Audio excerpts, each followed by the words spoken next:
zero experience, zero training history, zero clue what a split even meant. Then he walked into the gym and started training exactly like a professional bodybuilder. Chest day, back day, leg day. Heavy weights, high volume, the whole program. On day one, no beginner routine, no easing in, no start light and build up. Here's what actually happens when a complete beginner throws themselves into bodybuilder-style training for 30 straight days. Not the highlight reel, not the motivational montage, the real version. Muscle by muscle, week by week, mistake by mistake. Let's be honest about why this experiment even matters. Every fitness influencer tells beginners to start slow. Learn the basics. Master your form. Build a foundation before you touch real volume. That advice isn't wrong, but it's also not the whole story, because somewhere out there someone always ignores it. Jump straight into advanced training with a body that's never lifted anything heavier than grocery bags. And the question everyone actually wants answered is, what happens to that person? Does their body break down? Does it adapt anyway? Is beginner-friendly training actually necessary? Or is it just the safe advice everyone repeats without questioning? That's what we're breaking down today. Week 1, the shock. Phase week 1 is brutal. And it's supposed to be day 1, bodybuilder-style chest day. Bench press, incline press, flies, cable crossovers. 4 exercises his body has never performed under real load. By the 3rd exercise, his form is falling apart.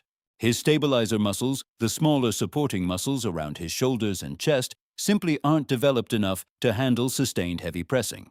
This is the single biggest risk of skipping the beginner phase. Prime movers get overloaded before stabilizers are ready to support them. Day 2, he can't lift his arms above his head. This is DOMS again, but amplified. A trained lifter's body has partial resistance to muscle damage from repeated exposure. A true beginner has none. The eccentric, the lowering phase of each rep, causes microscopic tears in muscle fibers at a rate his body has never experienced.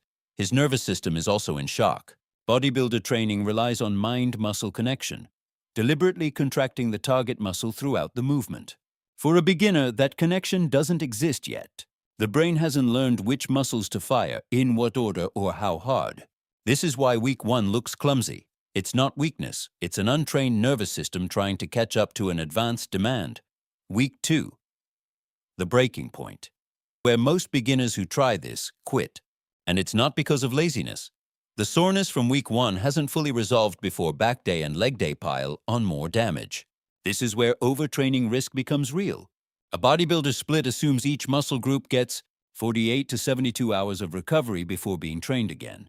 A timeline built around a body that recovers efficiently. A complete beginner's recovery systems are not yet efficient. Protein synthesis, the process that repairs and builds muscle tissue, takes longer to complete in an untrained body. Cortisol, the stress hormone, also spikes higher and stays elevated longer in beginners under unfamiliar training loads. Translation: he's asking his body to recover like a bodybuilder while his body is still operating like a beginner. This is also where joint stress becomes a real concern. Bodybuilder programs use heavy compound lifts, squats, deadlifts, bench press, that place significant load through the knees, lower back, and shoulder joints. Without years of connective tissue adaptation behind him, week 2 is when form breakdown and injury risk peak. Week 3, the adaptation, surge week. 3 is where the story flips. Something remarkable happens to true beginners that experienced lifters don't get anymore. Newbie gains. His nervous system has finally caught up. The mind-muscle connection that felt impossible in week 1 is starting to click. He can actually feel his chest working during presses instead of just his shoulders and triceps compensating. This is when visible changes start. His shoulders round out slightly. His chest shows the beginning of separation between the upper and lower pack. This isn't primarily hypertrophy yet. Full muscle growth takes longer than 3 weeks. It's a combination of reduced water retention from inflammation calming down, improved muscle activation making existing muscle look more switched on, and the very first stages of genuine fiber. Growth beginners experience this adaptation, surge faster and more dramatically than trained lifters because every stimulus is new. There's no adaptation ceiling yet, no plateau to fight against. This is the one massive advantage of zero experience. The body responds to almost anything. Week 4. The reality of the results. By week 4, The transformation is visible. But here's the honest breakdown of what's real and what's not. His strength has increased significantly.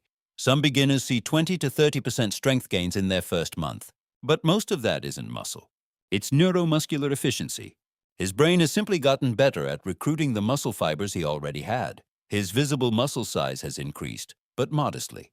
Real, measurable hypertrophy in a beginner over 30 days is genuine, but nowhere near the dramatic transformation the thumbnail promises. What looks dramatic is the combination of small real growth, improved posture from strengthened stabilizers, and a beginner's low starting baseline making any change look bigger by comparison. And here's the part nobody wants to admit. He got lucky with his joints. Bodybuilder-style training with zero experience carries real injury risk. For every success story, there are people who tweaked a shoulder, strained a lower back, or developed tendinitis from skipping the foundational phase. The smarter version, here's the upgrade, because this experiment proves something important, but it's not skip the basics. First, keep the intensity, adjust the load. You don't need beginner exercises, you need beginner weight. Do the same bodybuilder-style movements, just at a resistance your stabilizers can actually control. Second, prioritize form over ego for the first 4 weeks. The mind-muscle connection that took him 3 weeks to build can be accelerated by slowing every rep down and focusing purely on the target muscle from day 1. Third, respect recovery. Even if the program doesn't, if a back day arrives and your back is still sore from 3 days ago, that's your body telling you the schedule needs adjusting, not something to push through. Fourth, build stabilizer strength before chasing heavy compound lifts. A few weeks of controlled moderate weight training teaches your joints and smaller muscles to support bigger lifts safely later. The bodybuilder's split works. It's proven, but it was designed for bodies that already have a foundation, not as a starting point. Bottom line, training like a bodybuilder with zero experience will absolutely change your body in 30 days. Your nervous system adapts fast, your strength climbs fast, and yes, you will see visible results, especially because beginners respond to almost any real stimulus. But it comes with real risk, overtraining, joint stress, and injury potential that a structured beginner phase is specifically designed to avoid. The transformation is real. The method is aggressive. And whether it's worth the risk depends on one thing. Are you willing to listen to your body when it tells you to slow down, even when the program says push forward? That's the actual lesson here. Not that beginners should train like bodybuilders. That consistency, even through discomfort, builds a foundation. But building it safely is what makes it last. If this gave you the honest version of this challenge, smash that like button right now. Subscribe because every week we bring you real fitness truth. And comment below. Would you ever try skipping the beginner phase? Tell me. I'll see you in the next one. Now go train smart.